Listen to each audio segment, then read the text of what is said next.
Broadcasting from deep behind enemy lines in the occupied territory of the Socialist Republic of California. Your host, former California State Assemblyman and Governor candidate, Tim Donnelly. Welcome back to the Radio Free California Network, where we attempt to inform, educate, and engage. And this week, there is a lot to inform you about. Evidently, political correctness has struck again in a major way, resulting in the resignation of Tim Wolf, the president at Missouri University, all over political correctness. And you really won't believe the story. I'm going to get right into it because we've got a full agenda on today's show. 3:35, we're going to have Shannon Grove, who will bring you a story of political correctness at the DMV. And then we'll get into the Jerry Brown scandal because she's from the oil-rich area of the San Joaquin Valley, the Bakersfield area. And later on, we're going to have a guest commenting on more political correctness, if you can believe that. Yeah, there's a theme here if you're beginning to see it. But if you don't know what's going on, there's this. The universities are being used as mass indoctrination centers. We've known that for years, but now they're being used as sort of the staging grounds for a counter-revolution. And it has a lot of names. The most recognizable one is perhaps the Black Lives Matter movement. In particular, on this campus, the University of Missouri, a group calling itself Concerned Student 1950. I'm not quite sure what that's supposed to mean, but it is clear that they are gaining power, but nobody quite understands what happened and what this president, Tim Wolf, is supposed to have done. That's the mystery. Tim Wolf, the president of the University of Missouri, known as Mizzou, resigned early today, brought down by, well, it's kind of hard to say. A helpful timeline of the case indicates that it started with two cases in which black students at Mizzou said they had racial epithets shouted at them, and one in which a swastika was scrawled on the wall of a bathroom in a university building. In all of these cases, nobody knows who did it or why, but they were taken as proof of systemic racism at the university, and protesters howled for Wolf's resignation. Throughout the case, Wolf issued condemnations of racism, acknowledgments of the justice of the protesters' cause, and apologies for not seeming to take them seriously enough, which, as we should all know by now, are all signs that he's doomed and will eventually be forced to resign. Wolf was targeted, as one protest group put it, because he was not completely aware of the systemic racism, sexism, and patriarchy on campus. I love the not completely. It reminds me of the old rule about totalitarian regimes. First, you go after the counter-revolutionaries, then you go after the insufficiently enthusiastic. So Wolf had to be removed for failing to show immediate and total compliance toward their political agenda. And by the way, I'm reading this from thefederalist.com. It's written by Robert Trasinski. I don't want to put this out there as if these are all my own words. This reaction makes sense only as a raw power play, as student agitators demonstrating they can get rid of anybody they want to and that they run the place. In the Mizzou case, along with others like it, raises questions about whether our institutions of higher learning even deserve to exist. Not because they are really systemically racist, which no one actually believes, but because of their inability to assert any kind of rational response to the student demonstrators. If the administrators don't have the nerve to reassert the actual educational purpose of the institution, it makes a pretty good case. It's time to start burning the universities to the ground, metaphorically speaking, of course, and start over from scratch. You know, it really does fuel the mind, and it makes you wonder. Here we are in 2015. We're doing universities the same as we did in 1950. And people, of course, there's other ways to do it. You can do all of it online now. You don't have to literally transplant yourself to a campus. But what is the purpose of a university? I thought it was to find a career, to broaden your knowledge of the world, and ultimately to develop relationships, network, learn what you can from those who've been there before you, professors and whatnot, other students. But it seems that that's not the purpose anymore. Because, and we've got a clip that we'll play when we come back from this break, but I want to set it up a little bit because in this clip, I watched it because I was trying to figure out why this group had put forth, and don't forget, I'm reminding myself, I have a PDF version here of the list of demands from the group of protesters. Now, mind you, this is a vastly majority white campus where about 8% of the students are black, and it has an ugly history, as many institutions do in the South, and Missouri was sort of in between South and North. It was originally built as an all-white school, just for white males, and it was built on the backs of, in many cases, slaves who were largely blacks.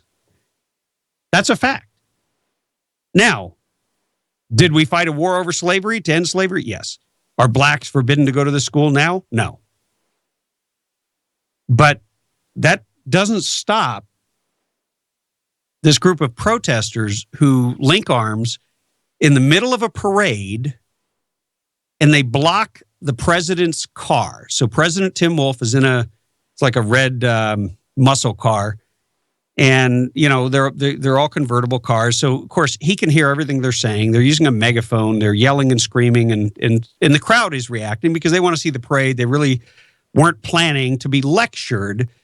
And the students are just going back to 1839 and 1865. And they're not dealing with really discussing any disturbing issues other than the ones we've already brought up, which the president denounced, and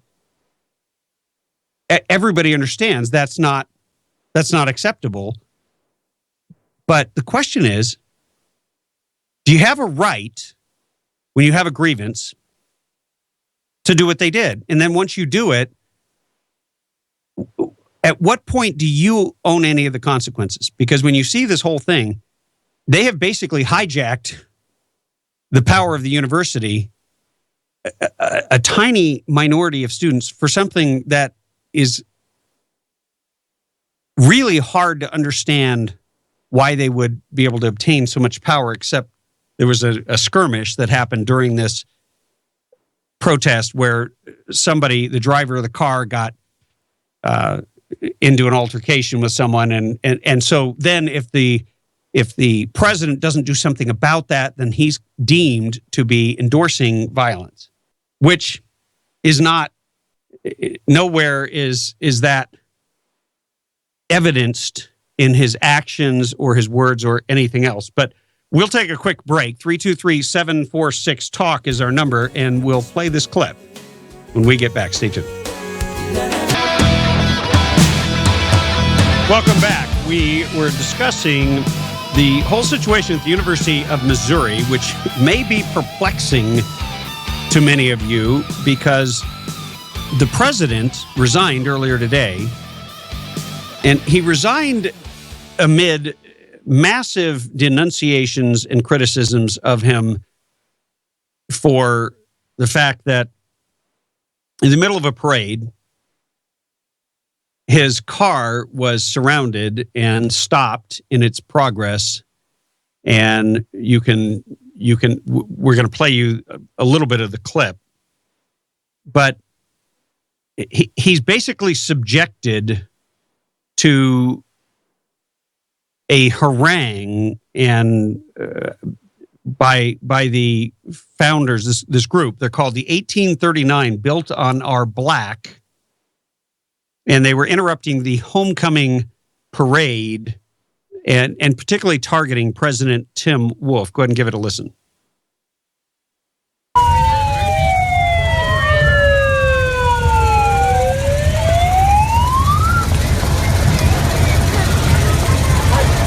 Hi, Tim Wolf. How you doing?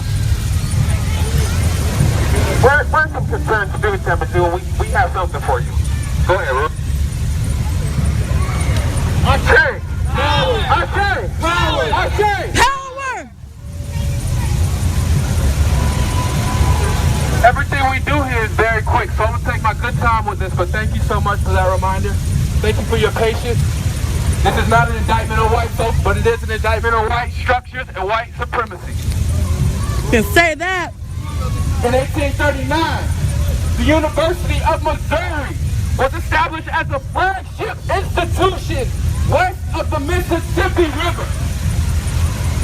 This institution was for white men only white men. It was built on the back of black people. Let me repeat that. This institution was established for white men only. Let's go. Power. Power. Power. 1865. 1865, Missouri created the separate but equal laws under Jim Crow.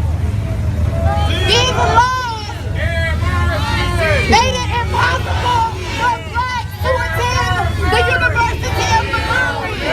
So in 1866, Lincoln University was established to create fair education for students of color. I say, power! Power! In 1935, Lloyd Gaines applied to the MU Law School, but he was denied the discriminatory practices and told to attend Lincoln University where there was no law school. Lloyd Gaines refused to accept the racial discrimination that was against him. He refused to accept the discrimination against him. So he sued the university. We're not going to move on. I'm sorry, you're just going to have to deal with it. Okay? He has to deal with it. So, he sued the University of Missouri.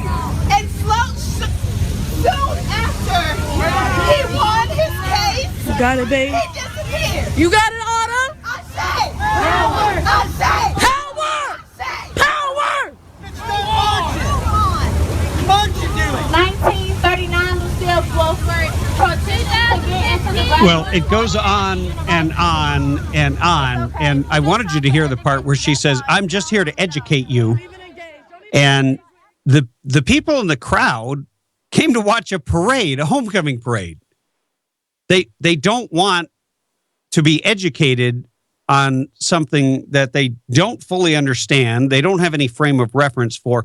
And look, I'm not saying that there isn't a place to understand in particular how incidents and events have affected people of color, especially Black Americans who were at one time held as slaves in this country. That's part of our history. And it should be studied as part of our history. But This movement didn't make it clear to any of the people in the audience. So immediately, just when you just deal with how human beings are going to deal with things, you are forcibly stopping the cars and the entire parade for your own agenda. You have no buy-in from your audience who is really ticked off that you have stopped the homecoming parade. And they don't know what you're talking about. They can't hear you half the time. The woman was not speaking well into the bullhorn. And evidently, they had previously submitted a document. The following document presents the demands of the Concerned Student 1950. This document reflects the adjustments we feel should be made to the university. We expect a response to these demands by 5 p.m. on October 28th, 2015. Okay? Now, let me read you the first demand, because I just want to give you a sense. Well, I'm going to read you the first two. We demand that the University of Missouri System President Tim Wolf writes a handwritten note of apology to the Concerned Student 1950 demonstrators and holds a press conference in the Mizzou Student Center reading the letter. In the letter and at the press conference, Tim Wolf must acknowledge his white male privilege, recognize that systems of oppression exist, and provide a verbal commitment to fulfilling the Concerned Student 1950 demands. We want Tim Wolf to admit to his gross negligence, allowing his driver to hit one of the demonstrators, consenting to physical violence of bystanders, and lastly, refusing to intervene when the Columbia Police Force used excessive force with demonstrators. Well, I didn't see any of that in the video, so I have no frame of reference for whether or not that ever happened. But we demand the immediate removal of, this is number 2, of Tim Wolf as system president. After his removal, a new amendment to system policies must be established to have all future president and chancellor positions be selected by a collective of students, staff, and faculty of diverse backgrounds. So they want to completely change the way that presidents are picked at this university. We demand the University of Missouri meets the Legion of Black Collegians demands that were presented in 1969 for the betterment of the Black community. And it goes on and on and on. And I have to admit to being deeply perplexed how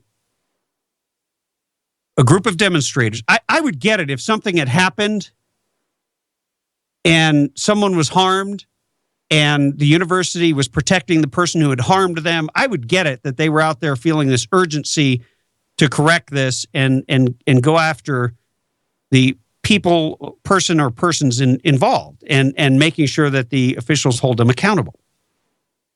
I get that. But they were bringing up stuff from 150 years ago, not 15 days ago or 150 days ago, but 150 years ago. Anyway, that's all it takes in our politically correct world to destroy a man's career. 323-746-TALK. We'll be right back with Shannon Grove after these messages. Hey, welcome back to the Radio Free California Network. I am your host, Tim Donnelly, former California State Assemblyman and radio governor here in California. And you heard on the news at the bottom of the hour that Jerry Brown, along with another governor in another state, Susana Martinez, both in trouble. So you have one Republican, one Democrat being investigated, and it's these are strange times. It seems that those in power tend to abuse it, which not that that's any kind of a shock, but as I was stating earlier in the previous segment, the political correctness is strangling this country and especially the state of California. And Shannon Grove has been fighting political correctness, but she's such a stalwart warrior that many times they have turned off her microphone. Many times they have shouted her down and penalized her and punished her. But she stays in the fight, and recently she took on the DMV on behalf of a constituent, and I'll let her tell you the story. Shannon, welcome to the show. Hey, Tim, how are you? I am doing fantastic, and following your exploits on Facebook, decided to invite you to the Patriot Not a Politician zone, where we have very few people. And you went to battle at the Bakersfield DMV office to help a constituent who couldn't get a state-approved personalized license plate released. Well, actually, so I was off the afternoon because my granddaughter was sick. So I had my granddaughter with me. And I was driving from picking her up because she had to be picked up. So I was driving to go pick her up. I just picked her up. And a phone call, my phone rang, and it was a local city councilman. He goes, "You're never going to believe what happened." And I said, "You got to be kidding me when you tell me what happened." And so I called Mike. He was at the DMV. And I said, "What's going on, Mike?" And he said, "I'm at the DMV, the Bakersfield, Kern County DMV, and I ordered state plates, state personalized license plates. The state of California approved them. There was, I've already paid for them. I got my notice from the state that said they were at the F Street DMV. I come down here. The lady refused to give me, the clerk refused to give me my license plates because they offended her." And I go, what does the plate say?" And she says, Mike said, it said, "No ISIS." And I said, "The plate says no ISIS and the clerk is refusing to give you the plate?" Yeah. And he goes, "Yes." And I turned around and I said, "I'll be right there." So. Wow. So you drove over to the DMV yourself personally? Yeah, I just drove over and asked for the manager, gave him my business card with my sick granddaughter on my shoulder, and I said, "Give him his plates." And what happened? Just give him his plates. Number one, he paid for him. Here's his slip. Give him his plates. And so the manager gave him the plates, and I said, I'm really upset that he didn't get his plates once he paid for them. But I'm even more upset that this is in Kern County and there could possibly be an ISIS sympathizer in the DMV. This is not San Francisco. This is not Los Angeles. This is Kern County. And I'm really upset about that. And they apologized profusely, said there was a big misunderstanding, and gave him his plates. And that was it. It was super simple. And so now that individual you're actually going to be riding in his vehicle and in this week's Veterans Day parade. Is that not true? So we changed that, and the reason is because it's a really nice, it's a restored H2, it's a H1 Hummer, and it's restored. It was actually a military vehicle in Iraq.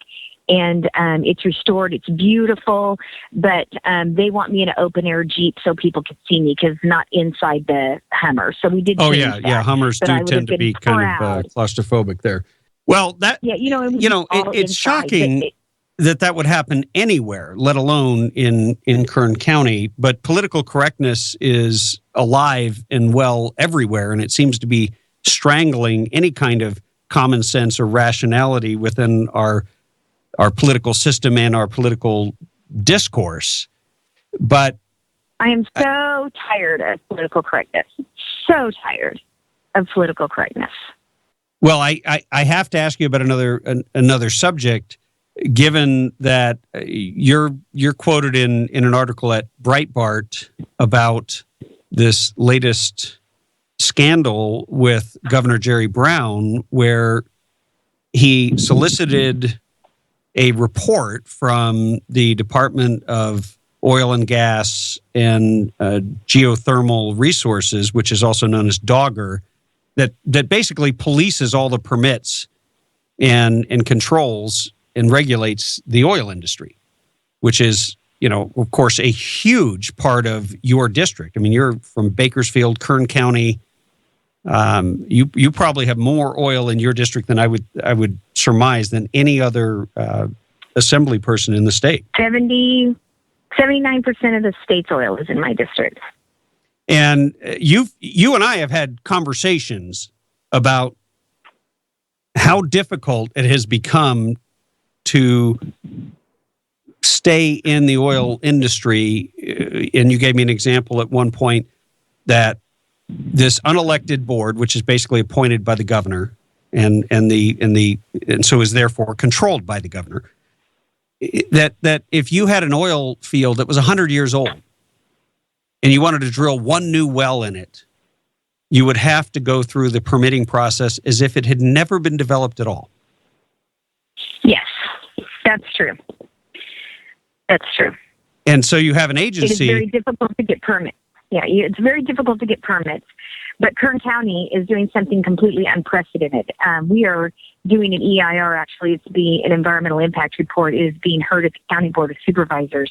And we are doing an EIR county-wide to supersede the state's permit process.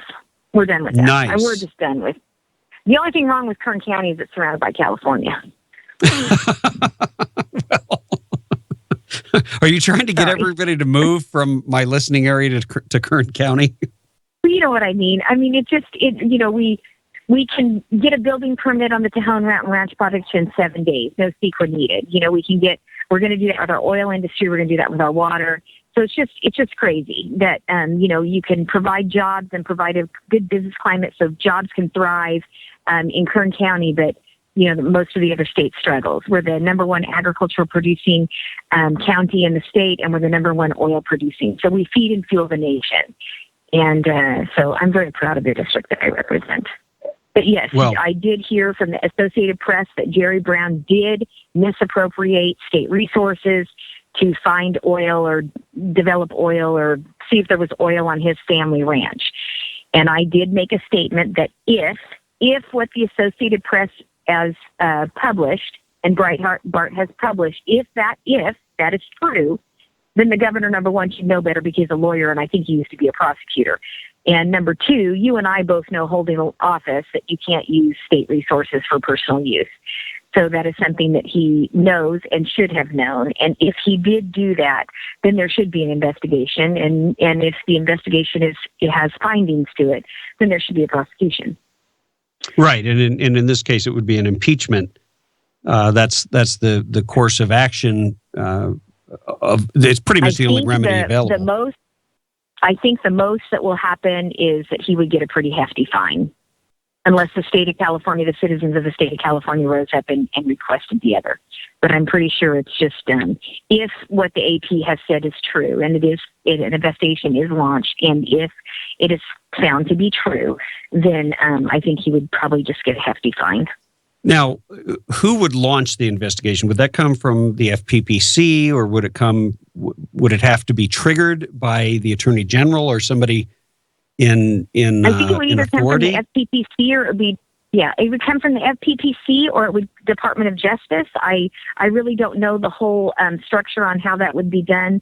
I was given some information from the Associated Press. They asked me for a comment, and my comment was, if it is true, then, he, you, me, we all know that's wrong in public office. You can't use personal, state resources for personal gain. And if he did do that, if Governor Brown did do what the Associated Press says that he did, then there should be an investigation. And if the investigation is found true, then there should be a prosecution. Well, I couldn't agree more. And I certainly will continue to follow this story because I think it's important to see that we're all equal under the law. And it doesn't matter if you're the governor or the president or Secretary of State who is hoping to be president, but you have to be accountable. And right now, it doesn't look good. It may only be perception. We don't know. And I will wait until all the facts come in. But it certainly is disturbing at the very least, given what a pain the governor has made this agency to the industry it's supposed to serve, to the point that y'all in Kern County have had to completely bypass it in order to try to get anything done. So you're right. It is very disturbing. You're right. But what we have to do is you can't sensationalize it until we find out that it's true. So, I have faith in the Associated Press, Breitbart, other news media outlets. And so there just needs to be an investigation. And if what they are saying is true, then and they have findings in an investigation, then there should be a prosecution. I mean, there should be if the findings are factual. Right.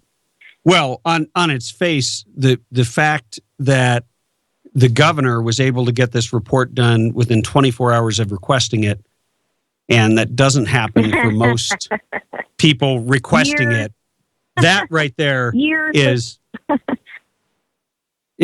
I believe it doesn't smell good for the governor to be using that for his own personal use and not serving the people of California with this agency over which he has so much control. Some of the oil companies that are here have been waiting years for permits and reports. Years. So. Right. Yeah. That's my point. And right there on its face, you and I could never get that same service. Major companies that create thousands of jobs in California aren't even served in that time frame. And so regardless of whatever findings are found, certainly there's a problem that is much larger than just Governor Brown. And well, there is, and not to minimize it, because I don't want to minimize it in any way, shape, or form, and I am definitely not defending Jerry Brown. But just like my friend Mike called me and said, "Hey, I got a problem with my plate," then I went down there and got his plate. I don't want to say it's who you know, but I thought that was wrong about what was going on with his plate, so I went down and got his plate. That was not personal gain. It didn't help me in any way, shape, or form. It actually put me out a little bit because my granddaughter was sick, and she was with me. But so he's a prosecutor. He's an attorney. If he did this, he should have known better. Absolutely. So we'll just have to wait to see what happens. Going to give you the final word there. Shannon Grove, Assemblywoman for, what is your district number these days? 34th. 34th Assembly District, Kern County, which is like just a little slice of America. And always enjoy visiting with you. Thanks for coming on the show today. Thank you. You have a great day, Tim. You got it. Hey, we're going to take a quick break. 323-746-TALK is our number, and we'll talk to you when we get back.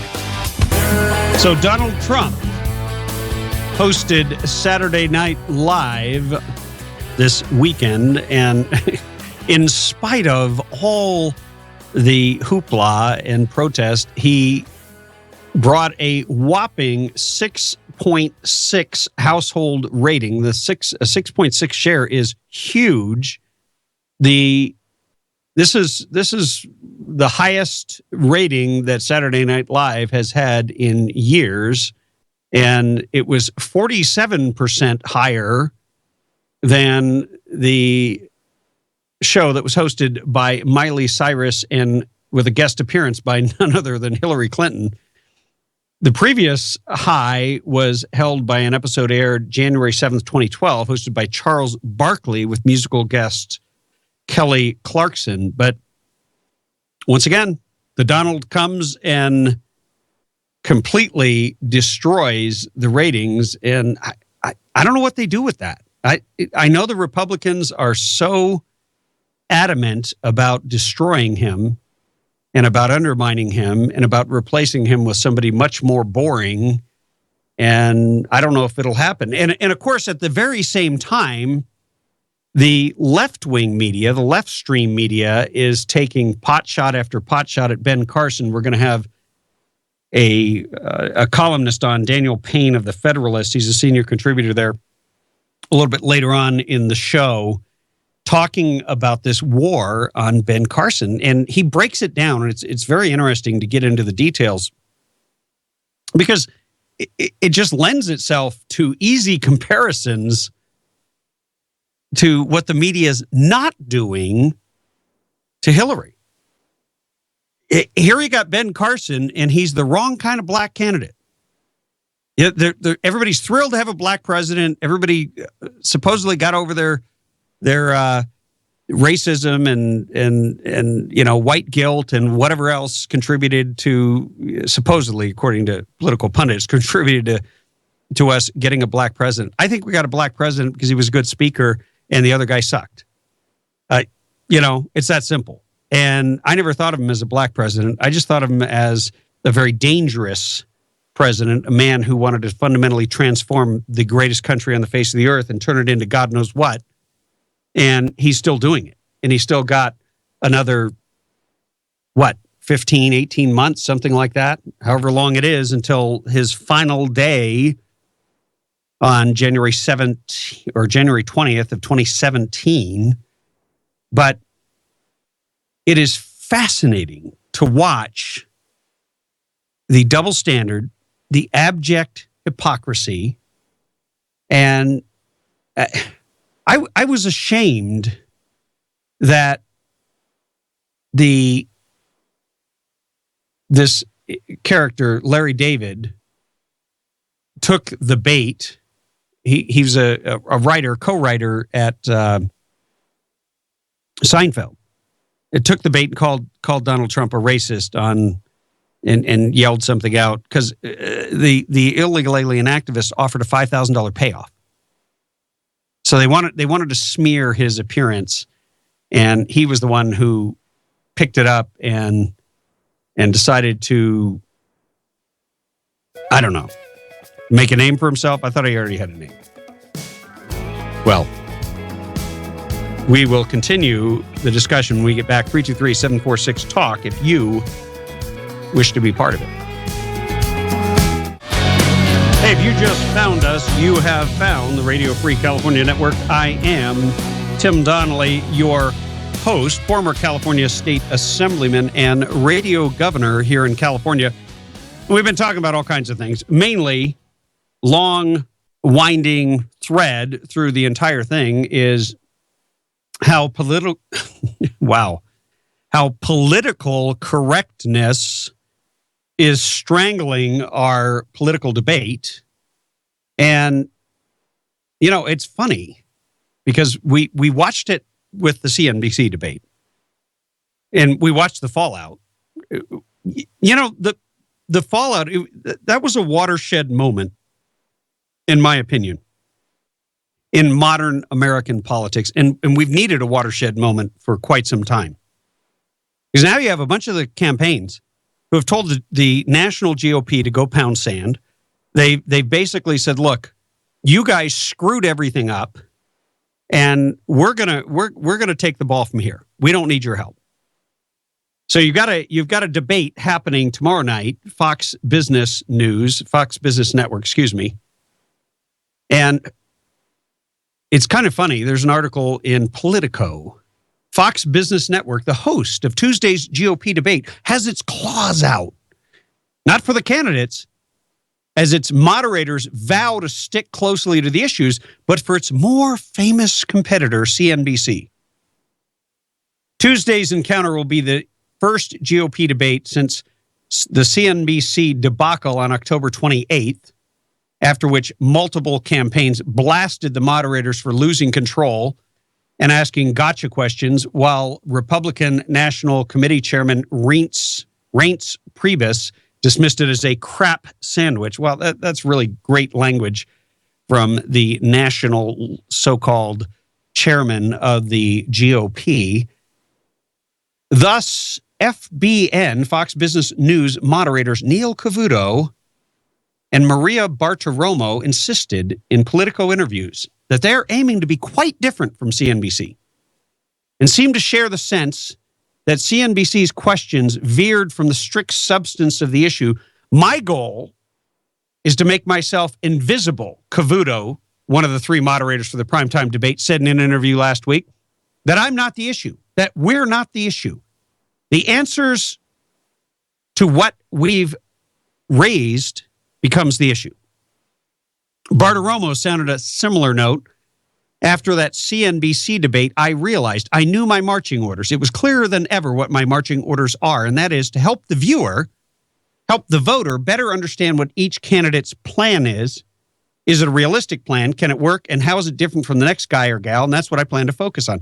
Well, I think you're going to see the moderators be largely invisible. That's what I see. And by the way, of all the personalities who have done any moderating, I have immense respect for Maria Bartiromo. She's always been a great on-air personality, bringing you oftentimes very dry and boring information. So I think she'll do a very credible job. I don't know as much about Neil Cavuto, never been a big fan, but I think you will definitely see this is going to be maybe it's going to be the white paper debate. Maybe it's going to be a lot more boring, but it'll probably be a lot more informative. And if the moderators do their jobs right, and they should ask tough follow-up questions, they should be prepared, having researched the positions of each candidate prior to their moderating the debate, so that they can actually ask intelligent, probing, and relevant questions. And there's a difference between relevant, probing, and intelligent questions versus gotcha questions. Gotcha questions about irrelevant things that the vast majority of Americans could care less about, that have nothing to do with one's positions, but everything to do with personality or one's personal circumstances or this, that, or the other thing. And hopefully, also, if the candidates from here on out, whether they're on Fox News or CNBC or MSNBC or CNN, if you get a dumb question, just call it out. Just say, hey, that's a dumb question. You got something better in there. That's what Donald Trump has been doing, and some of the other candidates have followed suit. I think that's an intelligent way to call out the media without having to grandstand. You just say, hey, look, that's a stupid question. I'll take a real question. Do you have anything relevant to the debate, or shall we move on to someone else? It doesn't work if you're in a one-on-one interview, but, well, it would. You would just say, hey, what's next? I mean, come on. So I think we're going to get a better sense of the plan for each candidate. And I'm not sure each candidate has a plan. Some of them plan to stay in the race through next week, and others plan to be in it for the long haul and ultimately win. And so hopefully they have something to share, something to impart relevant to the excessive taxes that we pay and what they plan to do about that. And of course, if you're going to do anything about taxes, then you have to shrink government. And so far, I haven't heard anybody really articulate that vision. They've danced around it. They've hinted at it. I know Ted Cruz said he would abolish the IRS. I think Rand Paul as well, certainly, and audit the Fed and those sorts of things. But I think the GOP message, if they're going to have any hope of victory, needs to emphasize a powerful vision of life without so much government. Because if you lay that out, now you're able to talk about how you can do more with your own money, because the government isn't stealing as much. The government isn't interfering in your life constantly because we don't have as much government. Many of the people who work for government have now gone on to attempt to find jobs in the private sector and discovered how difficult that is, discovered how it pays less than government, discovered how there's no guaranteed paycheck for the rest of your life, known as a pension. Those don't even exist anymore, largely in the private sector. The more people that we get in the lifeboats with us, the more people who understand that we all have to row, the better off we are, in my opinion. Because as long as you have more people working for the government than working for the private sector, or such a high percentage that it's impossible to cut back and still meet the payroll. Cut back meaning cut back on how much you steal from the people who work for a living in the private sector. And right there, that's the crux of the whole matter. Because now it doesn't matter if you're young or old.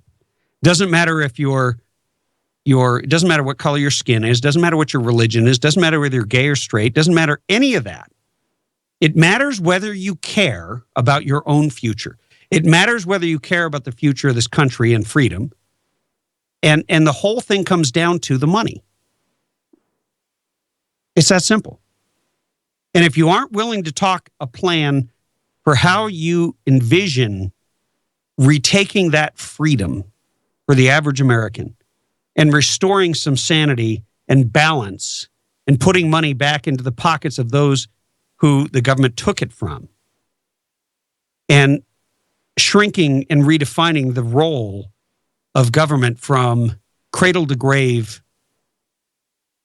nanny care, nanny state, to something a lot less than that.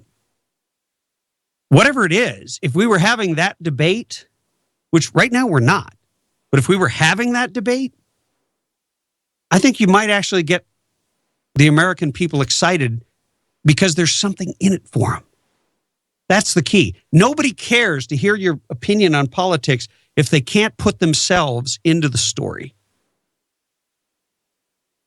And I'm hoping that tomorrow night, I believe it's in Packer country in Wisconsin, that some of these candidates, some of the GOP or some of the Republicans will lay out a vision, but not in a boring way. Lay out a story, tell a story, but make it relevant, make it part of your plan. Put the people, the average American, right in the middle of that. Show how life could be better in real, common sense ways that everyone can understand. Do it in a way that's interesting, entertaining, and articulate. And you never know. We might see another leadership change. Stranger things have happened. 323-746-TALK is our number, and we will take your calls when we get back. Hey, welcome back to the show. We're going to go straight to the phones and get your comments. Hey, welcome to the Tim Donnelly Show. Hello? Yes, give me your name and city. Okay, my name is Chuck Hansen. I live in Apple Valley. Hey, and, Chuck, welcome to the show. Oh, thank you. I've talked to you before. In fact, my wife and I are the one that used to put the bike rides on. So Great. Yeah, Any- so what did you call about? Okay, we have a problem with the town of Apple Valley. I guess you've heard about them trying to take over the water company. I have heard a little bit about that, and what is your take on that whole thing? Okay, my wife and I, we're against it. If you go to the meetings, there's, it's hard to say exactly, but there's 5 to 10 to 1 against it compared to 1 for it. And even in the newspaper, the editorials, it's always 5 to 10 against the takeover and 1 for it. And they're not listening to us. And they took a poll of the ratepayers. To me, that's the customers of rancheros. But they've never had an election.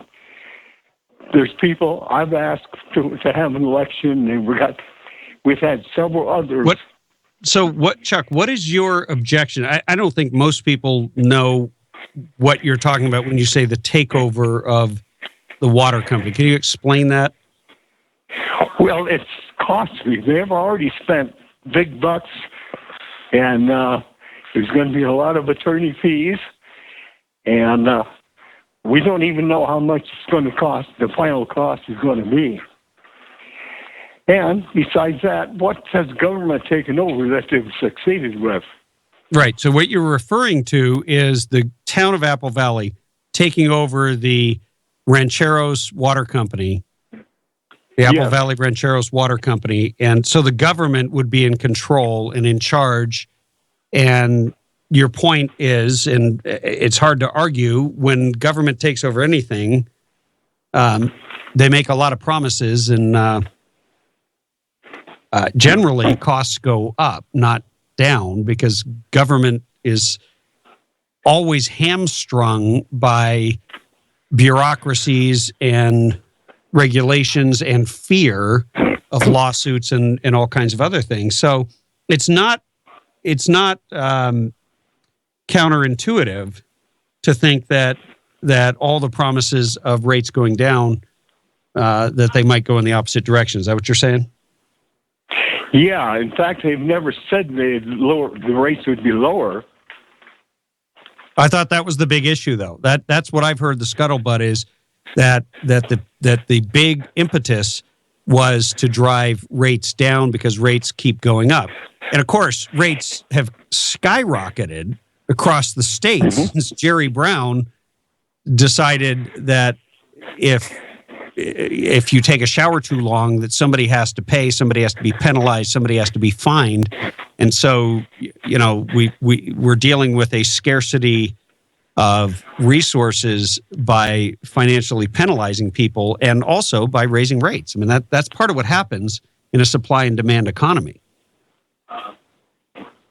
Yeah, I'm not sure if they really said they're trying to lower rates, but I can't remember if they exactly what they said about that. But well, all I know is if Jerry Brown is any indication of getting involved in trying to manipulate and control water policy, having more government, not a good thing. Chuck, thanks for the call. We'll go on to other calls. Back to what I was discussing earlier, which is not to jump off of water rates. Of course, we're hoping to have some banner water years and build up storage. But I mean, with Jerry Brown focusing on the high-speed rail, not on the dam project, none of which, by the way, has started. All that talk, all that money they took for Prop 1, they're not building any water storage right now. They did the pork projects, the environmental pork projects in San Luis Obispo and San Diego, building bike lanes and things of that nature, fixing up the sand dunes. Nothing to do with water. They're working on pipes in Los Angeles, where interesting story there. They got their ratepayers. They got the people out there paying the bill. They got them to back off and conserve so much water that they can't meet their payroll. So in order to meet their payroll, they're raising rates. So in appreciation for all of the ratepayers doing the quote unquote right thing, according to Jerry Brown, and conserving water, going green, being responsible, in Jerry's market economy, in the government control market economy, what do you get? What's your reward? You get to pay more. Just like with the gasoline tax. People drive fewer miles. People are more aware because of the financial penalty of driving so much. Whether it's the gas tax or the cost of gasoline. And because people are driving these electric cars, they're using less fuel, they're driving hybrids. More people are, I suppose, on some level, riding public transit. God knows they built enough of it. But in the end, now government doesn't have enough money to survive, so what does it do? It raises the rates. See, in the real world, you don't get to do that. You don't get to just jack up rates because you have competitors. But government doesn't have any competitors. The government is the mafia. The mafia doesn't have any competitors because they wipe them out, and that's what the government does.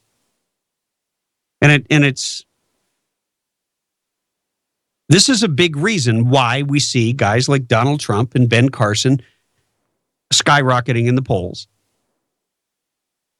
Because they're not part of this corrupt system where the reward is not a reward. It's actually a punishment for doing the right thing. Imagine that.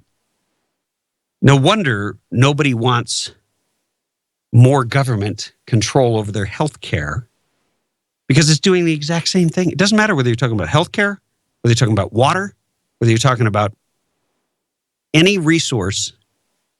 When the government gets involved, costs go up, and the job never gets done on time, never gets done right, or sometimes even at all.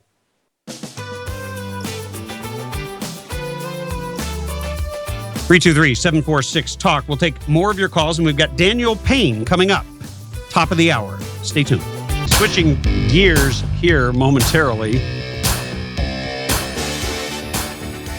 Our current Vice President, Joe Biden, told a group of visiting firefighters, they came to the White House, that the dramatic increase of forest fires in the United States was likely a result of climate change, even though he couldn't prove it. This is what he said. The truth of the matter is, whenever a politician says the truth of the matter, get ready for either a lie or a very vague statement that you can't prove one way or another. The truth of the matter is, we don't know for certain whether this increase, this up-tempo you guys are going through this last 15 years is because of climate change. I can't prove any one fire is a consequence of climate change. He added that they didn't have to be a climatologist or a nuclear engineer to understand the climate had changed, declaring that it was likely causing more forest fires. The consequence of this change, now note, he just makes a blanket statement. He doesn't actually offer any proof. The climate has changed politically. You can see that. We're definitely a lot more polarized under Democrats than we even were under Republicans. But I've not seen the so-called evidence of the change he's referring to. But anyway, he continues. This is Vice President Joe Biden. The consequence of this change, and I believe a lot of it has to do with climate change, the bottom line is your job as a firefighter is getting a hell of a lot more dangerous, and the operation tempo is increasing, and there is no likely change in that foreseeable future. He further said, we can all argue a whole hell of a lot about whether there is climate change. I don't think there is much of an argument. The only people I know who deny climate change are the same people who deny gravity. Afterwards, he joked that he was likely in a room full of Republican firefighters. I know a lot of you guys are Republicans, which worries the hell out of me. Well, I don't know how many Republican firefighters there are out there. I guess if you are a Republican firefighter, I'm curious as to what your opinion is of Joe Biden blaming the increase in fires on climate change. You know, it's like you don't get to have it both ways. Either Los Angeles should be underwater by now, or Los Angeles is going to be underwater in 25 years, or by 2020. Remember when Jerry Brown said that? Okay, so which is it? Is it Al Gore said it would be underwater by 2016? Are you going to give it a couple more years, and then within the next decade, are we supposed to be pulling up boats instead of cars? I just want to know, because you can't have it both ways. You can't say that the ice caps are melting when they're not. You can't say there's going to be this massive rise in the sea level when there's not. And then say, well, there'll be this massive increase in fires, even though none of the other things we predicted happened. We're going to cling to this one and say it is the result of so-called climate change, because it doesn't make any damn sense. What is the so-called climate change?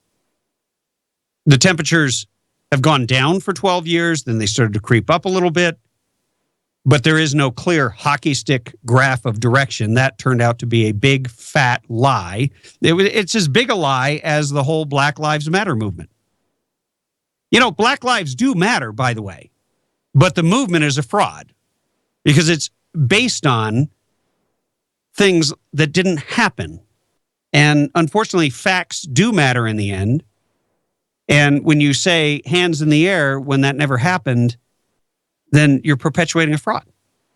When you push global warming, global climate change, global freezing This is just in my lifetime. We've gone from global freezing, next ice age, to global warming. They were so sure that the Earth was warming. Then now they find out that the facts are different. They don't fit their narrative. They don't fit the fraud they were perpetuating, which made a lot of people very wealthy. Al Gore made a ton of money off of all these green initiatives, green companies, of course, always funded by government money. Government money fuels all these new pseudo industries. I call them pseudo because they're not real. A real industry actually gets off the ground, makes money. It doesn't need the government. Yes, you built it. If you built your company, just because we have roads and bridges doesn't mean that you owe your company and its success to the so-called government. But here's the thing. Every time you turn around, you have, whether it's Vice President Joe Biden, whether it is California Governor Jerry Brown, or some other Marxist progressive, whether they're in Hollywood or in the media or in the education indoctrination establishment. These are the people that would like to have the ability to throw you in jail for questioning climate change. Think about that. Even though the facts have undermined and destroyed and eroded the foundations and the fabric of this theory. And they have exposed it as a hoax and a fraud and worse. Worse because this fraud has been used to defraud people of their hard-earned money. They have been stolen from. They have been taken from. They have had unconstitutional takings by the government in the name of remediating the climate. We call this the cap and trade scheme here in California that was created under AB 32 and shamefully signed into law by a so-called Republican. Yes, Arnold Schwarzenegger. Dare I say his name on this program? Because, I remember, I'll never forget, I wasn't in politics. Didn't much care about politics, but I couldn't stand what was going on in our state. We had this Gray Davis. He wanted to raise our taxes. And then, of course, I was listening live to another station when they broke into the press conference that Gray Davis was holding in Spanish, by the way, for Spanish language media only, announcing a bill that he had signed and signed it live, driver's licenses for illegals. That happened. And as a result, of course, there was this huge uprising of the people who demanded that Gray Davis be recalled. And Arnold Schwarzenegger put his name in. There were some other people, Tom McClintock, who is much more traditional conservative, but doesn't have the name ID of a Hollywood movie star. And I remember arguing with people and saying, look, we got to set things aside, and we got to put a guy up there that's practical, that'll go, focus on this one issue. The problem was, he may have been a tough guy in the movies, but he was a girly man in real life. We sent a guy up there who he really, truly wanted to be liked. And when someone wants to be liked, and I can now tell you this as a former elected official, being criticized publicly it's a powerful force. It needles you, it gets at you, and you have to learn how to deal with it. You got to develop a thick skin. You can't take it personally. And I remember when I was first going into orientation, we were going to have a speech by Jerry Brown. He was going to kind of welcome all of us new legislators to the Capitol, Sacramento. News media was present. We're walking through a receiving line, and there I see Arnold Schwarzenegger. Everybody's all clamoring to shake his hand. Well, he had literally that morning signed a pardon for former Speaker Fabian Nunez for his son. And his son had killed somebody. He had committed murder. And because he knew somebody, he got a pardon. I'm sorry. I don't care who you are. I don't care. If you took a human life, that's not somebody I want pardoned. I don't care if he's a Republican, Democrat, whatever. He did something evil. And in the end,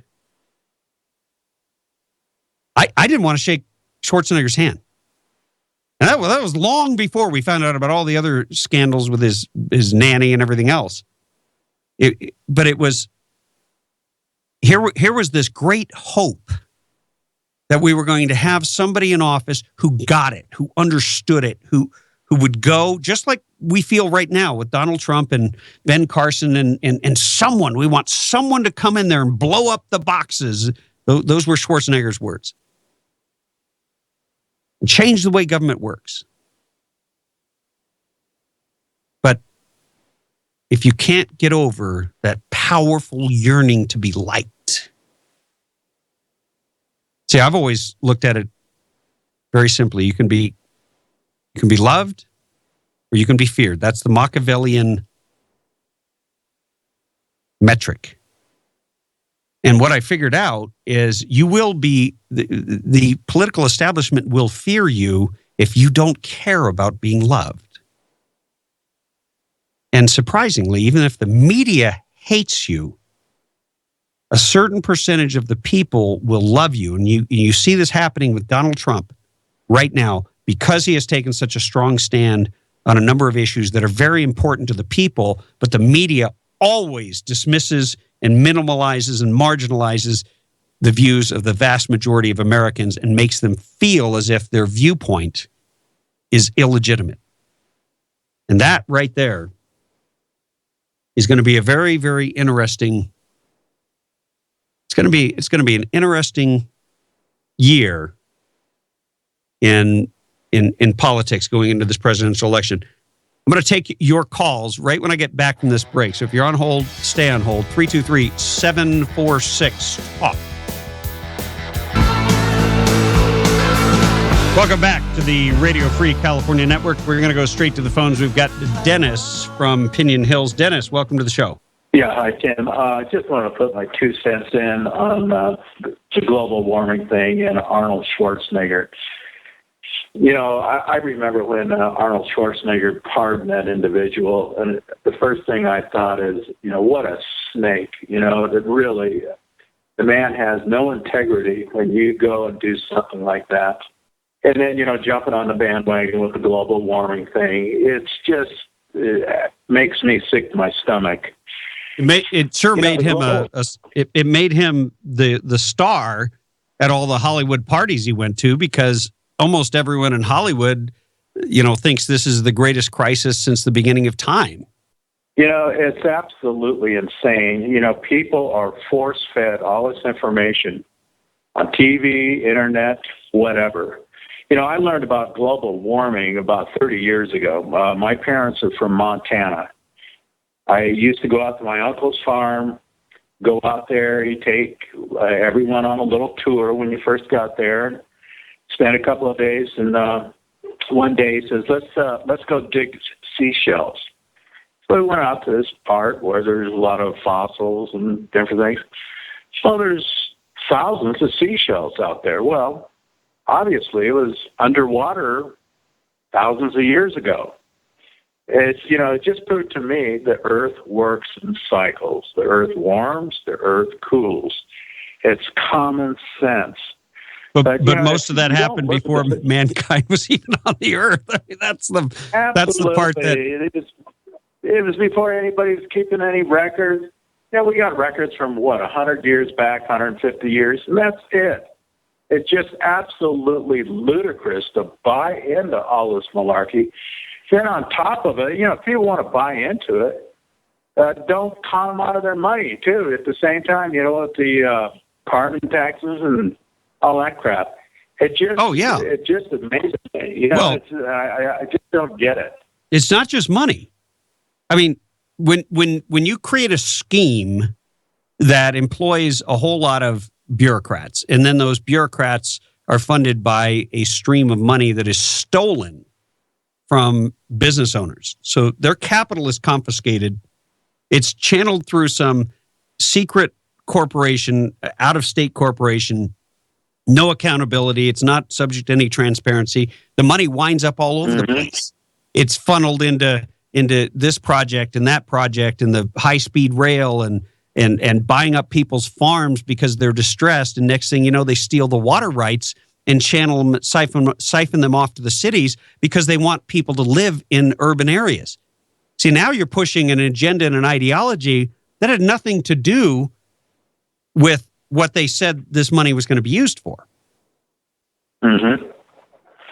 Yeah, it's absolutely crazy. And, you know, if you happen to run, I don't go out and associate with a lot of different people, but I do have one friend that's kind of an independent, but yet he's more of a socialist than anything else. And this guy just preaches this global warming thing on and on and on. And, you know, I've gotten into a couple of conversations with it, but the thing of it is people that actually preach this stuff, they get literally hostile with you if you don't go along with them. There's no such thing as a civil conversation and discussing it. You know, if you counter them in any way, you're no good. You know, you're well. It's a zealotry. It is a religion to them for which they're and they're like the Muslims, where if you don't agree with them, you're an infidel. You can be cast as an infidel, and then you know we can throw you in jail. I mean, you realize that this isn't just about somebody's opinion and a theory.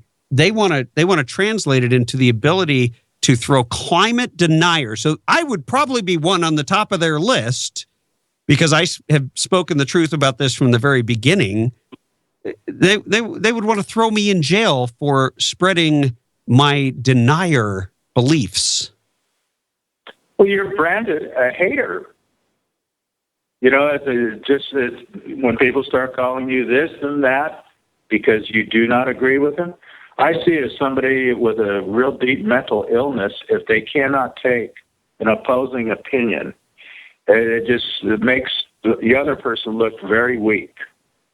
So, well anyway, said. I just wanted to get my 2 cents. Hey, Dennis, thanks for the call. We're going to have a quick break here, and when we come back, we'll be talking about Ben Carson and the smear campaign against him with Daniel Payne, senior contributor of The Federalist. Stay tuned. How do you solve a problem like the media? Well, we've been talking about that for quite some time here at the Tim Donnelly Show. We're going to welcome Daniel Payne, who is a senior contributor at thefederalist.com. He's got an article out today about Ben Carson and his troubles. Daniel, welcome to the show. Hey, thanks for having me, Tim. No, it's great to have you on. You know, I enjoyed the beginning of your article where you said you're probably the last person to be defending Ben Carson because he's not your first choice, not even in your top 5. I don't even know what to do with that. I guess, you know, it's fascinating to see. And there's so many candidates. People favor a different candidate. Well, it's easy to favor a different candidate all the time, but it's shocking to see that you have written such a copious piece defending him against the smears of the press, which is really a lot more about political correctness and this bias and this ideological bias that the left stream media has than it has anything to do really with who you like for president. Yeah, I mean, the more important point, which is why I wrote the piece, is that it's just important to push back against this no matter, you know, who's getting hammered. So, you know, it is kind of interesting that I've spent, I think this is my 3rd piece now at the Federalist, that sort of defending Ben Carson against all of these, you know, really malicious and dishonest attacks coming from every angle. And, I like the guy. He's certainly, he's not my preferred candidate, but I do like him. And I very much dislike the treatment he's getting. So with those two things combined. Why do you think they have targeted him? Part of it is that he's rising in the polls and they see another easy target. Part of it, I think, is that they believe he's an easy target because he's fairly unseasoned. He's not used to the level of attention and scrutiny he's getting now. I think he's handled it very well, so I think he's frustrated a lot of their attempts. Part of it is, as I've written elsewhere last week, I think at the Federalist, that he is a conservative black man, and that drives a number of people on the left and the liberal media kind of nuts. So I think there's a lot of competing reasons why they're very angry with him, and they'll just take anyone they can get. Well, walk us through some of the allegations that they have alleged about Ben Carson, and he wrote a biography, which many presidential candidates do, and now is being vilified for it. They're saying he fabricated it. It's a lying biography. Give us a couple of examples. Right. I mean, and it's really, I've used this before. It's really kind of almost a breathtaking series of accusations leveled against him that are just, obviously and demonstrably untrue. Politico's Kyle Chaney kind of touched off this firestorm last week by, he took a look at Carson's biography, autobiography, where Carson claimed to have received an offer for a full scholarship to the West Point Military Academy. And he said he turned it down because he wanted to go into medicine. He'd rather go to Yale. And Politico called up Carson's campaign and got them to admit that Carson had never applied to West Point, and went to press with the headline that Carson admitted he had fabricated this story of applying to West Point and receiving a full scholarship. And if you actually examine what Carson wrote, he never claimed to have applied to West Point. He, in fact, has stated in numerous other instances, I think in writing elsewhere and on the speaking circuit, he's admitted that he only ever applied to one school, which was Yale. So Politico basically took something Carson never said, claimed he said it, and then claimed it was a lie, and went to press with this. And it was just incredibly dishonest, and it was so easily disproven. But of course, by that time, the damage was done, and he'd gotten around the world 6 times. So it was just really once there's a headline that says you're lying about something, that's all people read. They don't read the story. They don't read the follow-ups. Right, and as I wrote today, I read the article, but I myself was actually kind of taken in by it at first because it seemed pretty convincing. And the way they styled it and the way it was written, and I just didn't examine it closely enough. So it kind of rocketed around the world and was shared tens of thousands of times on social media. And after the Carson campaign pushed back and pointed out how wrong this article was, they quietly edited the article and basically deleted the premise of the article in the first place, and then said, by the way, we stand by our reporting. So basically, Politico said, yeah, we were right, or we were wrong, but we're also right. And right. They just wouldn't let up, and they haven't apologized yet. In our modern-day media, it almost doesn't matter because the initial story, as I see in your piece, was shared nearly 80,000 times on Facebook. And people then, they literally read the headline and maybe 2 or 3 sentences that might appear, and that may be all the article they ever read, and they've already formed their opinion. And how do you reach all those people to correct it? You can't. Yeah, I mean, if folks read the follow-up that says Carson denies allegations, of course they're going to say, well, of course he's going to say that. So really, when you've written that kind of piece and it's circulated with that kind of vigor, to tens of thousands, maybe hundreds of thousands of shares on social media in total, the damage is done. And as bad as this makes Politico look, it in some ways has made Carson look worse because people have come away with a totally incorrect opinion of who he is and what he has claimed. Give us another example of one of these underhanded attacks, and then the reality. Yeah, there was something in the Wall Street Journal, I think, last week, because a lot of people correctly pointed out that with this so-called fabrication exposed, that wasn't in fact a fabrication at all, a lot more attention began to be paid to other claims that Carson had made. And one, I think it was the Wall Street Journal said that, I'm trying to think which one, there was a claim going around that a story Carson had told from his youth where he tried to stab a friend was fake. And then somebody produced some newspaper clipping from back in the late 90s, I think, where his mother was like, "Oh yeah, that absolutely happened. That he definitely did try to stab somebody, and it was pretty bad." But by that point, people were so obsessed with picking apart every claim he had made, and trying to. I think they sent reporters to his old neighborhood and interviewed people that hadn't known him very well, like 50 years ago. And they said, well, they can't remember this instance where he tried to stab a person. So it seems like this may be a lie.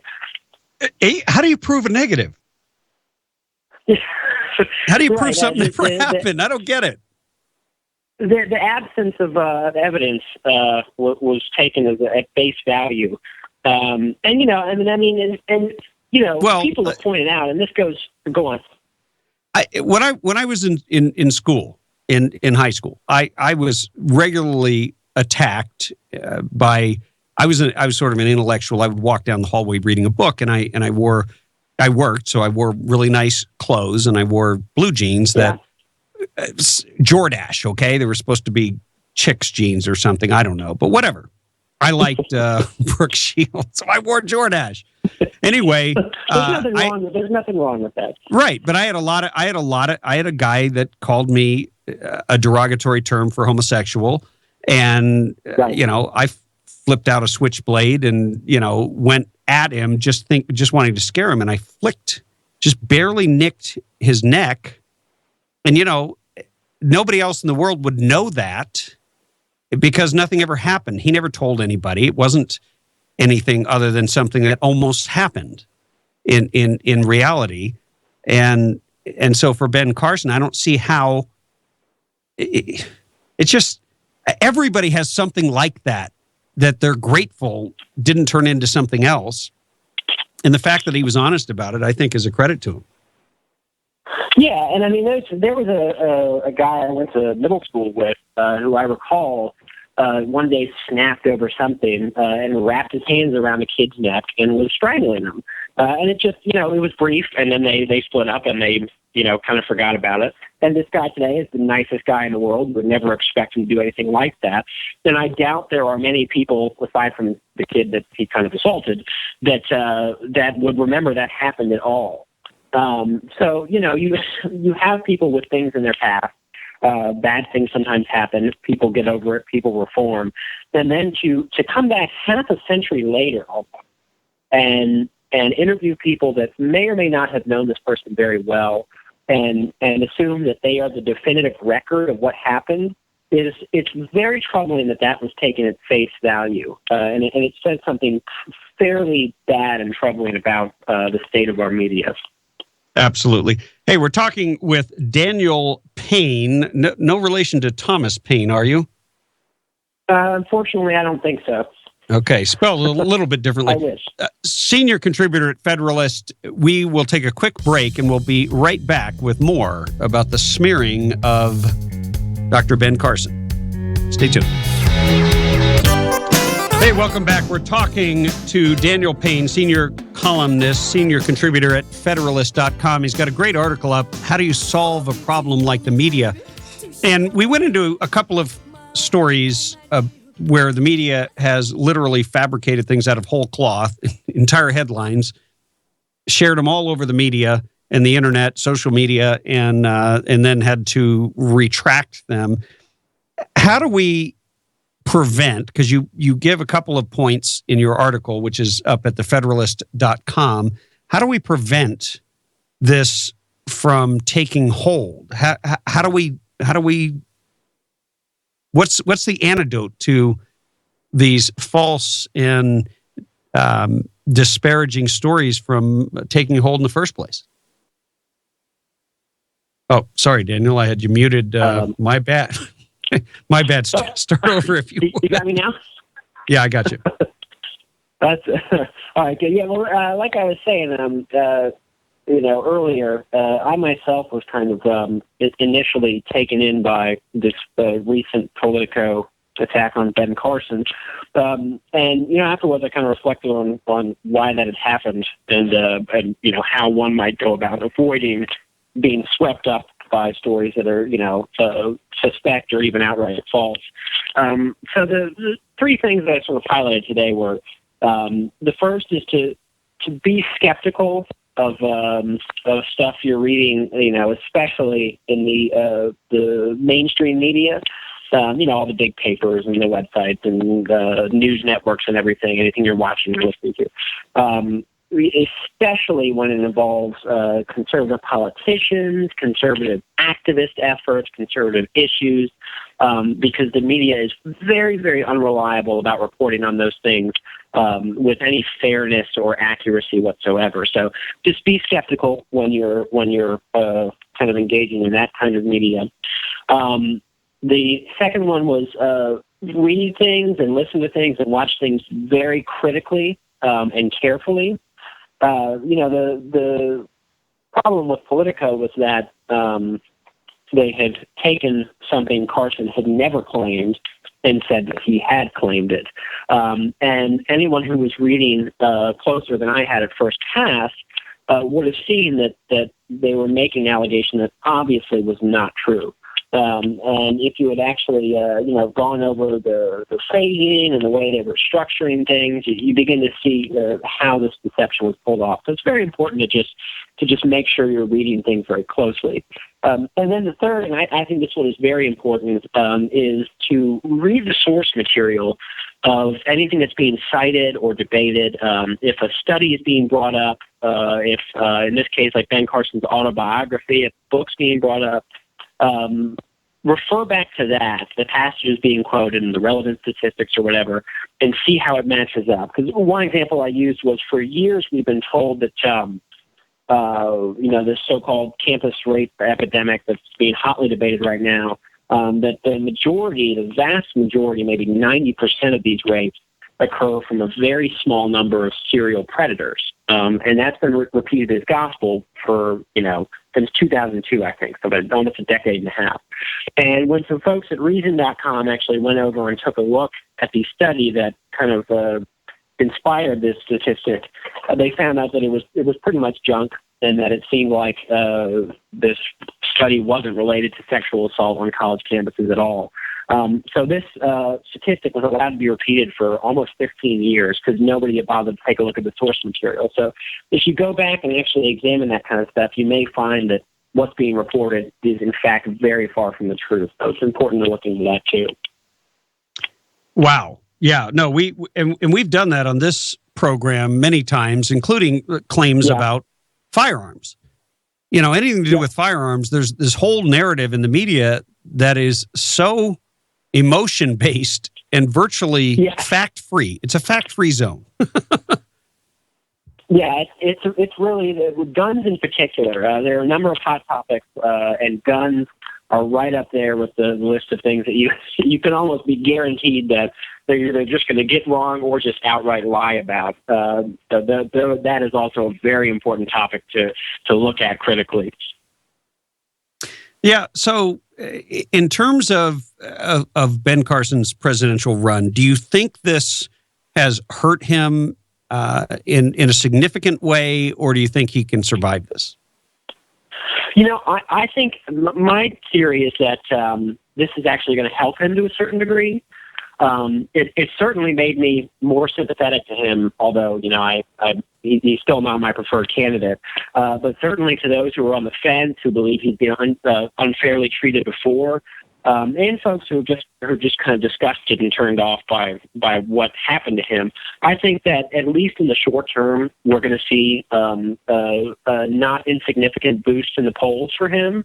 I don't know how long it's going to last, but if something eventually does take him out of the race, I don't think it's going to be this, and I think this will actually rebound to his effort. Do you think he'll address this at the debate tomorrow? I think he'd be wrong not to, and I think he actually will bring it up, and I think it'll probably be a pretty satisfying part of the debate because he's a very good speaker, and he's very good at making his case. He's very compelling when he's up on stage, and I think he's going to be able to turn this around in the debate if a question comes up about it. To a way that, is going to be very good for him and very satisfactory for those of us who realize what happened. Right. And if he's able to do it with a sense of humor, I think it will rebound well for him. Of all the candidates they could have smeared, they kind of picked one of the worst for a reason of public relations. Yeah. No, he certainly is a likable figure. He is self-deprecating, and he's sort of the polar opposite of Donald Trump in a lot of ways. Yeah. At any rate, it's definitely going to be interesting viewing tomorrow night, because I have a feeling we're going to see a totally different type of debate, given that Fox Business News is looking to make their moderators almost invisible in contrast to CNBC. Yeah, I think that this is going to be certainly a better debate, and I think that it might be better it might be maybe a little bit worse for a guy like Trump, who kind of thrives off of pitting candidates against each other and this high bluster and bluff. For folks like Ben Carson, who's a little bit calmer and more serene, that kind of back and forth is probably going to. We shall see. Daniel Payne, senior contributor at Federalist.com. Thanks for joining the Tim Donnelly Show today. Thank you so much for having me, Tim. My pleasure. Hey, we will be right back after these messages. Interesting as people are striking back against the media to follow up on our previous segment with Daniel Payne, senior contributor at the Federalist.com. There's a story in the Hollywood Reporter that the lawsuit that stemmed from the University of Virginia fraternity has now resulted in a defamation lawsuit for over $25 million against Rolling Stone magazine. And it was because they reported a young woman was raped in a story that was later discredited. And, when the media reports things that aren't true because the media is in such a hurry to get people's eyeballs on stories, that's what's happened. There's been this transformation. We've moved from the Watergate days where an editor would absolutely adamantly, no matter how sympathetic he was to the story, refuse to publish it unless he had credible sources, unless he knew beyond a shadow of a doubt that somebody was saying this was the truth. Somebody with some ability to know that that was, in fact, the case. And we know now that that whole story was a story told of a University of Virginia freshman named Jackie, who purportedly went to a date function at the Pi Kappa Psi fraternity where 7 men brutally raped her in a bedroom.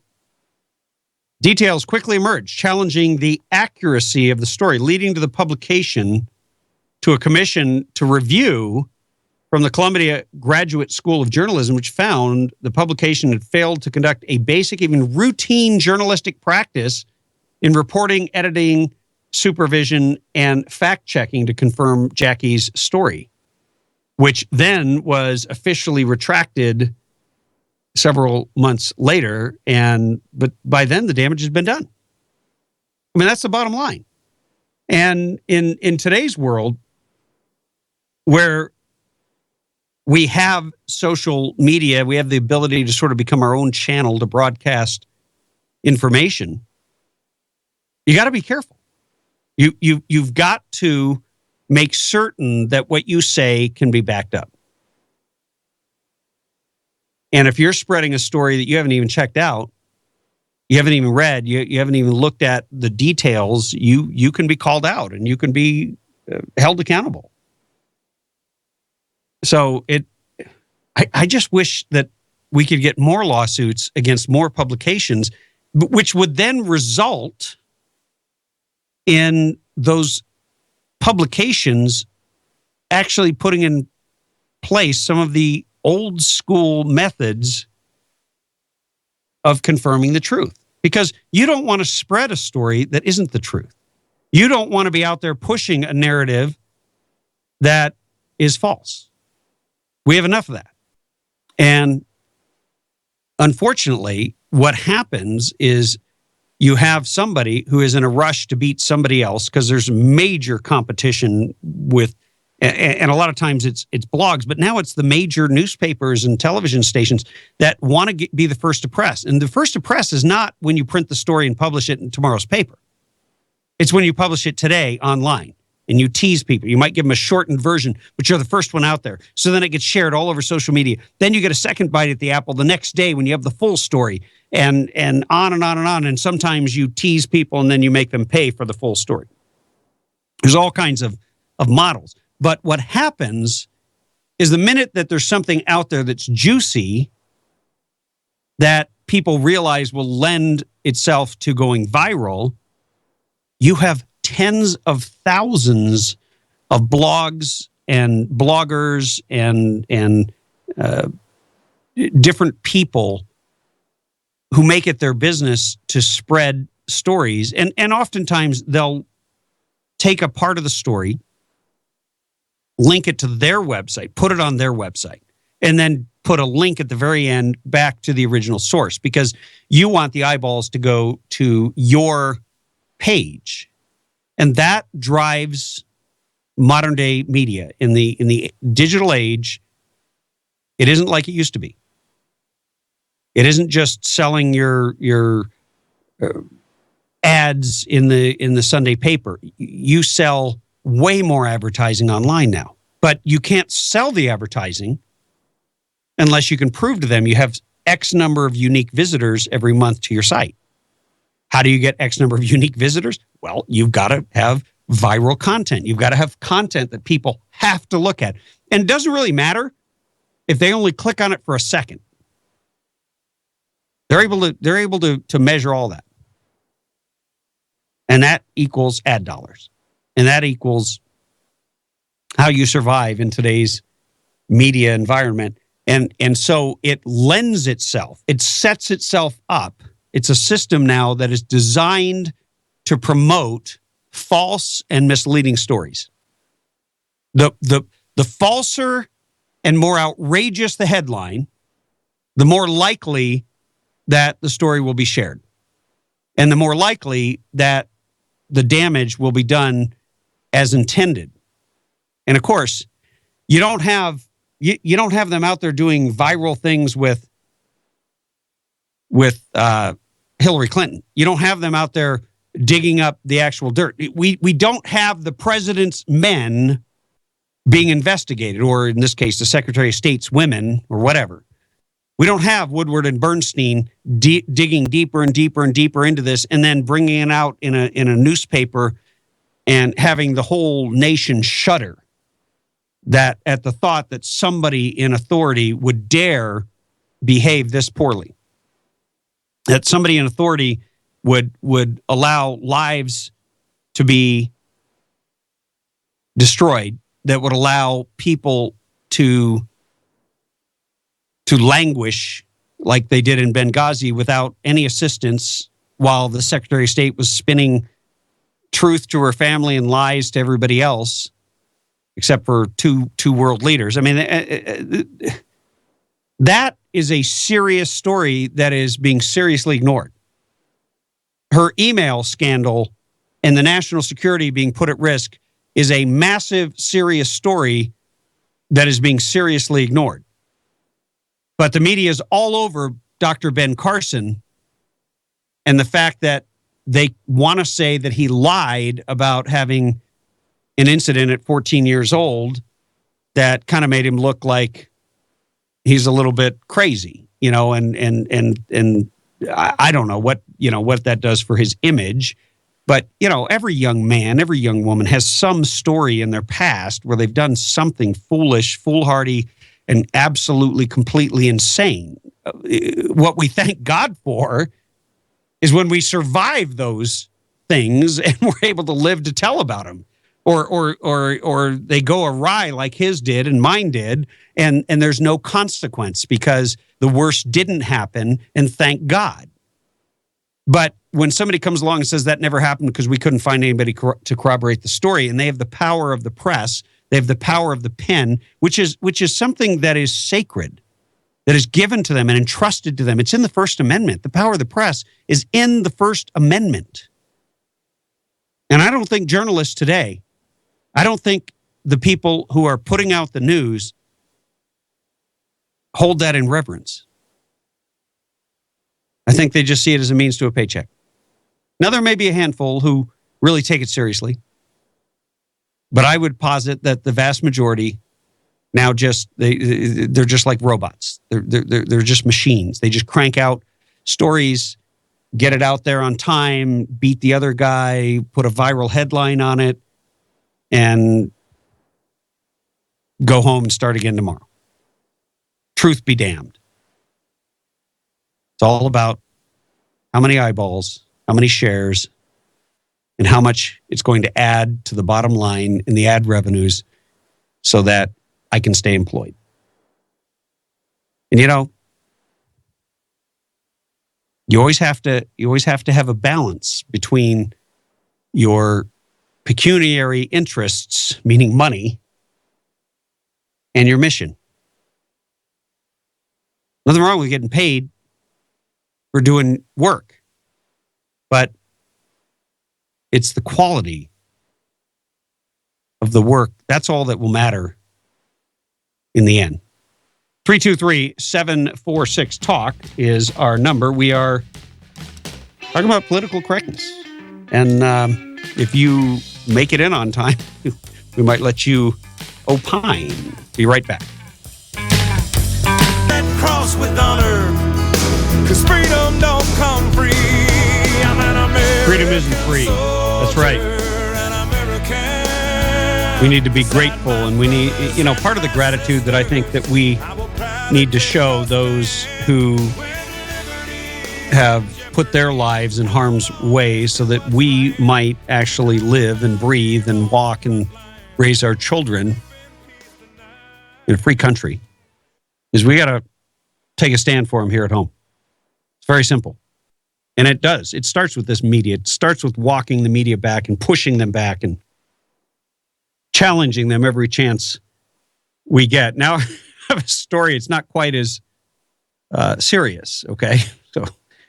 But there's a fantastic picture that a professional photographer, Abe Blair, happened to be taking pictures of the San Francisco when a mysterious streak appeared across the sky, and there was a massive host of theories that it was a UFO. And when you look at the picture, he took it from above the Golden Gate Bridge up in the hills there above Point Reyes.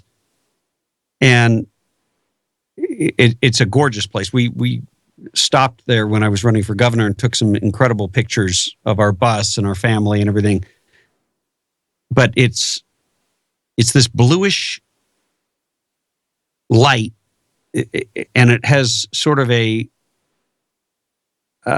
triangle shape to it. Well, it looks like a trident. It is a trident. It's not a trident as in the head of a spear, but it is actually it is a Trident missile that was fired, a Trident II D5 missile fired off the coast of California as part of a top secret test. And What it's doing flying right here where you can see it is beyond me, but the Navy actually owned it. It was fired from the USS Kentucky, but it created a great deal of consternation and news stories and conspiracy theories. Surprise, surprise. But we will always inform, educate, and engage. We will bring you the story behind the story. Eric Garcetti apologizes for using his city email to endorse Hillary Clinton for president. Sent it from his LA City email account, which, once again, is illegal. But, you know, he's a Democrat. They can do whatever they want. He apologized. And I guess that makes it all okay. It's amazing. When I announced I was running for governor, anytime you run for office, you collect a lot of emails. And unfortunately, you collect a lot of emails from people in government. And everybody has a card. And then you have these cards all entered into a database. And then you send an email.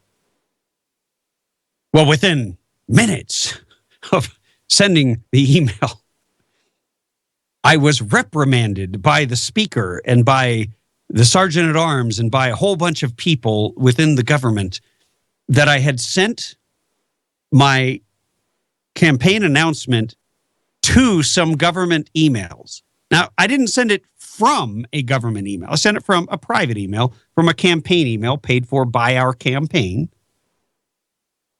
But it reached people at their government computers, which is not a crime. It just isn't. It's their problem. They just have to delete it or do whatever with it. But boy, was I taken to task for it. And here you have a Democrat who sends out an endorsement of Hillary Clinton, this is a campaign event. Okay, great. So do it from your private email to your private list. But no, when he does it from his public email, he has access to a much larger list that he can send it to much more easily and have his staff handle it. So he more than likely misappropriated some state resources. But once again, did I say he was a Democrat? Yes, he's a powerful Democrat. So nobody is going to hold him to account. And that's just the way it is. That is, in California, the power that be, they can do whatever they want. And we'll see if Jerry Brown is held or fined or held to any kind of a standard, because I doubt he will. And believe me, we will follow up on that story. We will bring you the latest. And I'm just not going to hold my breath, because I think when it comes to a guy like Jerry Brown and everybody's happy, oh, everything's great in California, except, unless you're an ordinary taxpayer and not some extraordinarily wealthy, well-connected business owner who is paid off the governor to stay away from his business or her business. And people don't want to rock the boat. And people don't want another scandal, but the scandal is there. And you heard what Assemblywoman Shannon Grove said. She said there are literally oil companies, and I know oil companies are supposed to be evil, but a lot of these are smaller, whatever. They provide the energy that we need to drive our cars. That's the bottom line. And I want to get that oil, and I want it to be extracted in the best way possible to protect our environment. And then I also want it to be cheap. But when the government won't issue permits for years and then issues a permit to Jerry Brown in 24 hours after he appoints the guy, it gets done because his staff followed up on it. And it was literally 24 hours later, he's got a report on his own personal property. And you've got businesses that have been waiting for years who don't get reports, who don't get permits. Jobs are lost. Cost of energy goes up. The entire domestic oil production, the domestic energy sector has been decimated in large part by OPEC lowering prices. And I'm not against people lowering prices, but let's get rid of the unnecessary costs, which are the costs of government. And if they weren't doing Jerry Brown a favor, maybe they could be doing their job. I don't know. Crazy idea? Then maybe you'd be paying less for gas. Well, we're out of time here at the Tim Donnelly Show. I want to thank our Chief Engineer, Sean McNeil, all of our sponsors, and you. God bless you and Godspeed. Tim Donnelly Show out.